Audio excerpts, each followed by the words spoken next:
January 23, 2019, Juan Guaidó stood in a plaza in Caracas and declared himself the legitimate president of Venezuela. Within hours, the United States recognized him, then Canada, then Brazil, then the entire European Union. By the end of the week, 50 countries had declared that Nicolás Maduro was no longer president. CNN ran a graphic, Maduro's support, 0 countries.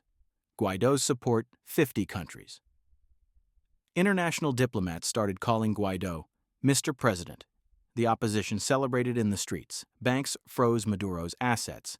Major democracies refused to deal with him. Everyone waited for the inevitable. Maduro would flee to Cuba or Russia.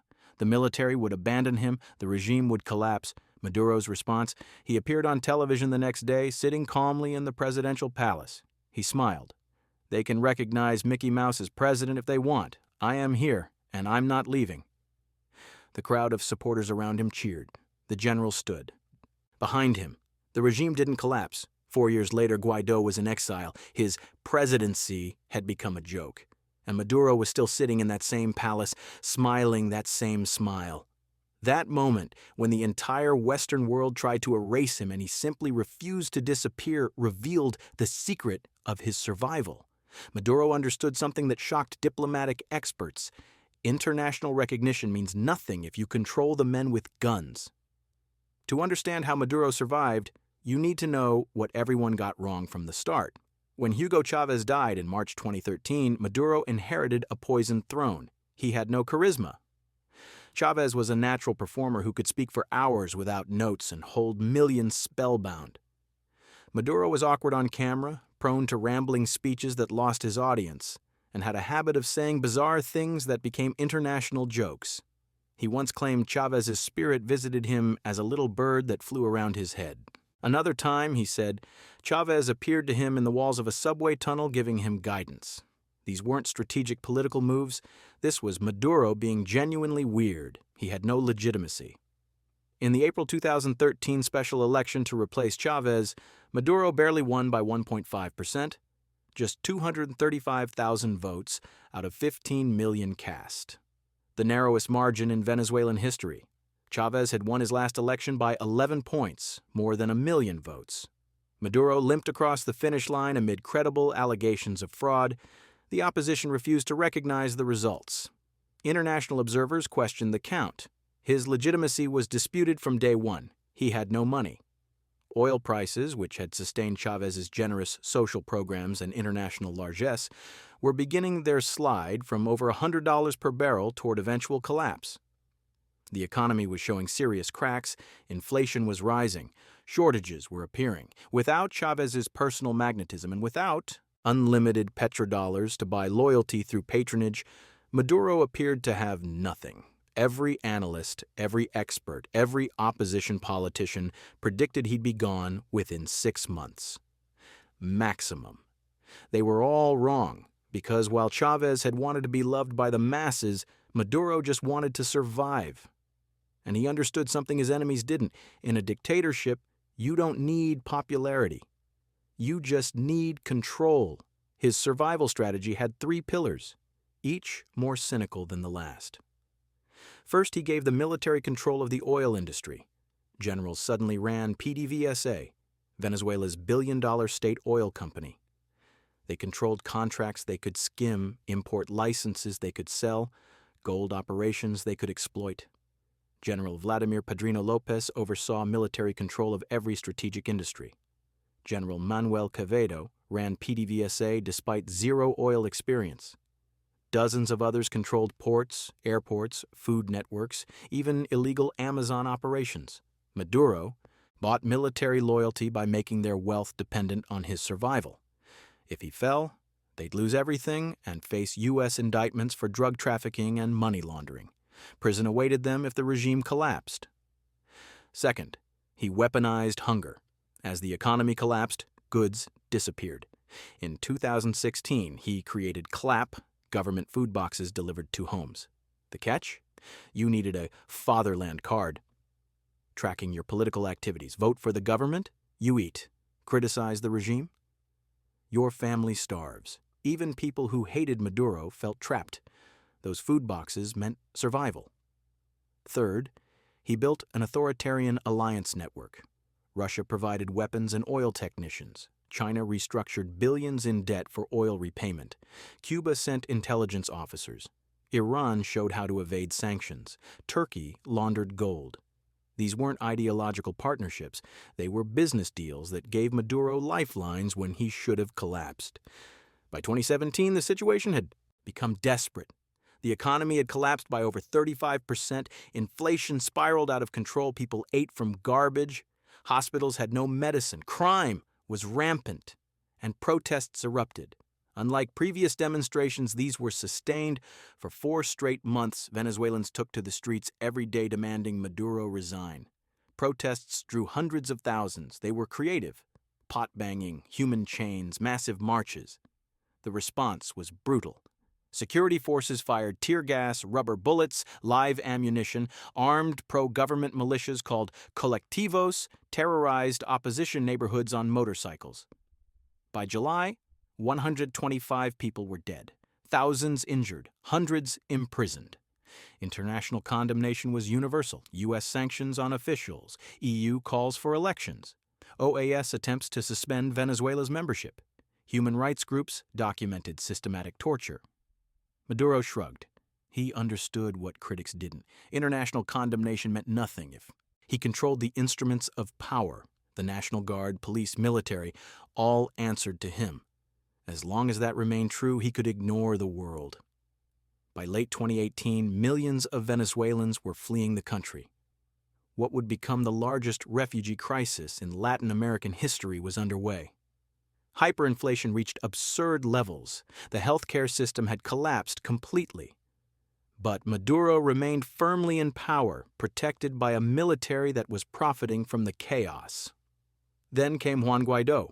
He was young, just 35, and relatively unknown outside opposition circles. He was the president of the National Assembly, Venezuela's parliament, which the opposition had won in 2015. Under Venezuela's constitution, he argued, if the presidency was vacant or illegitimate, the head of the legislature could assume the role temporarily until new elections were held.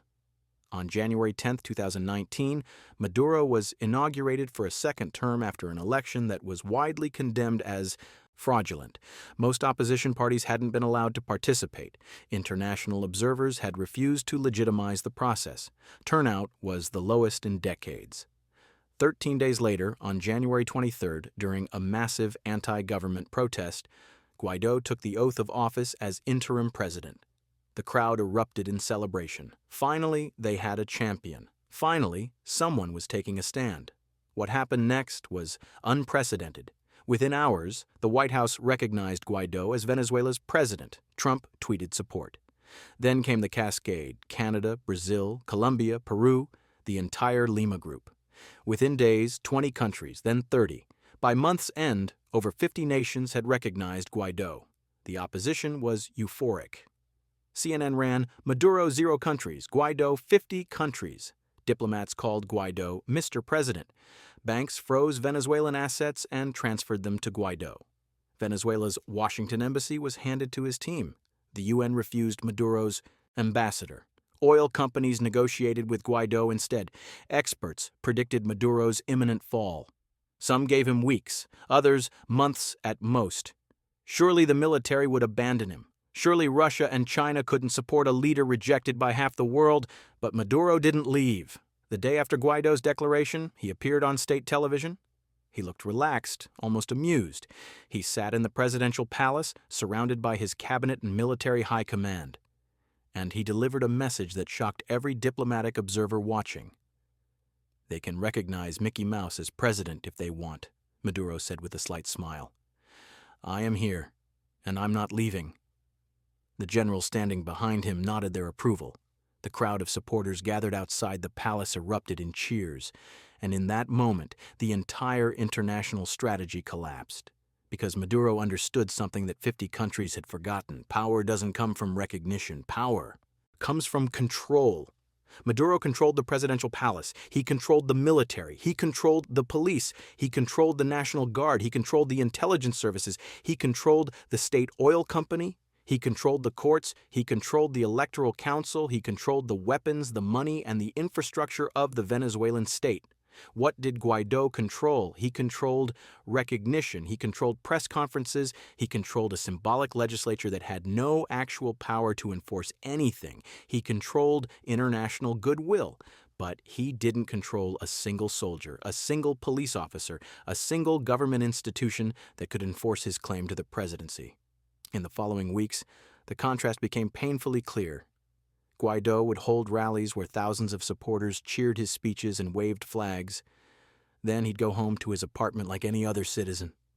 Maduro would give speeches where armed soldiers stood at attention. Then he'd sleep in the presidential palace, protected by hundreds of armed guards. Guaidó could issue decrees and proclamations, but without anyone to enforce them, they were just words on paper. Maduro could issue orders, and they were obeyed immediately because he had the guns to back them up. The opposition tried everything. They organized massive protests, bringing millions of people into the streets.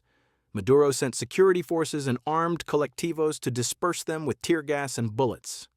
They called for the military to defect, but Maduro had made the top brass too corrupt and compromised to turn against him. If Maduro fell, these generals would lose everything, not just their wealth, but their freedom. They knew arrest warrants were waiting. International criminal court investigations were ongoing. They'd spend the rest of their lives in prison if the regime collapsed. So, when Guaidó called for them to defect, they stayed silent. When junior officers attempted small rebellions, the generals crushed them quickly and ruthlessly. In April 2019, Guaidó made his boldest move. He appeared on a highway overpass at dawn with soldiers who'd declared for him and freed opposition leader Leopoldo López from house arrest. Today, brave soldiers have responded, Guaidó announced, urging the military to join. For hours, it looked promising. Then nothing. No cascade of defections. Defense Minister Padrino López reaffirmed loyalty to Maduro. Other generals followed. By evening, the uprising had collapsed. Defectors fled to embassies or were arrested. López took refuge in Spain's embassy. Guaidó went home. His credibility was shattered. As months passed, the Guaidó moment faded. The initial euphoria gave way to exhaustion. The massive protests grew smaller. People were tired, hungry, and increasingly hopeless. International attention moved on to other crises. The 50 countries still recognized Guaidó, but their support was symbolic. They issued statements. They didn't act. The Trump administration imposed the harshest sanctions in history, targeting Venezuela's oil exports. The sanctions were designed to strangle the regime economically. But Maduro had prepared for this. When U.S. sanctions blocked dollar transactions, Venezuela switched to euros, yuan, and rubles. When American companies stopped buying oil, Russian and Chinese companies stepped in. When banks froze assets, cryptocurrency and gold became the regime's currency. The sanctions hurt ordinary Venezuelans terribly, but they didn't hurt Maduro. If anything, they made him stronger by giving him an excuse for the economic collapse and forcing him to build alternative systems that made the regime more resilient. By 2020, the failure was undeniable. Guaidó still held the title interim president, but he had no power to govern. He couldn't enforce laws. He couldn't collect taxes. He couldn't control borders. He was a president in name only, recognized by foreign governments but irrelevant to daily life in Venezuela. In March 2020, the U.S. Department of Justice announced federal narcoterrorism charges against Maduro and offered a $15 million reward for information leading to his arrest. It was the largest bounty ever placed on a sitting head of state. Maduro appeared on television the next day. He mocked the charges. He laughed at the bounty. "I'm worth more than that," he joked. The message was clear. I'm untouchable. By 2021, even opposition leaders were admitting defeat. They began participating in regional elections, implicitly recognizing Maduro's government.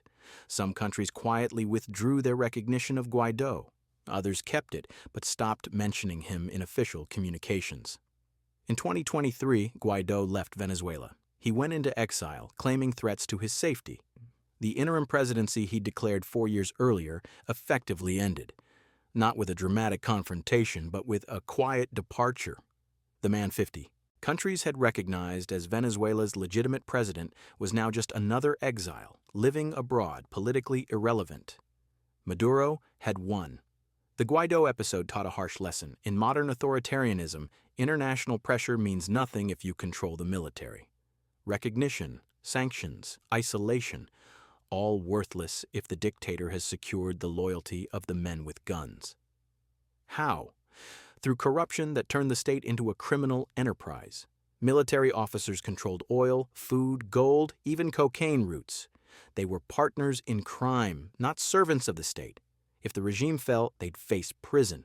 So they'd do anything to keep Maduro in power. This was Maduro's innovation. He didn't inspire loyalty through ideology like Chavez. He bought it with cash and promised impunity.